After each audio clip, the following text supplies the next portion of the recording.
你有冇睇見樹上邊嗰隻雀仔竇啊？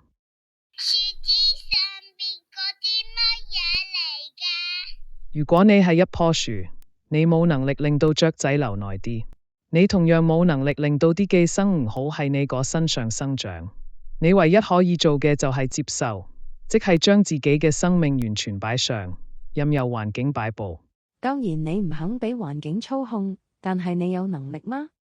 感謝上帝，你同我都唔使俾環境擺佈，更加多謝上帝，佢賜俾我哋一位全天候嘅生命導師，聖靈教導我哋當走嘅道路。你揀咗嘅係正確的嗎？我哋就由一日讀一章經文作開始，好好照顧自己屬靈嘅生命。我必將我的靈放在你們裡面，使你們順從我的律例，謹守遵行我的典章。以西結書36章27節。一日一章經，自潔離卑賤。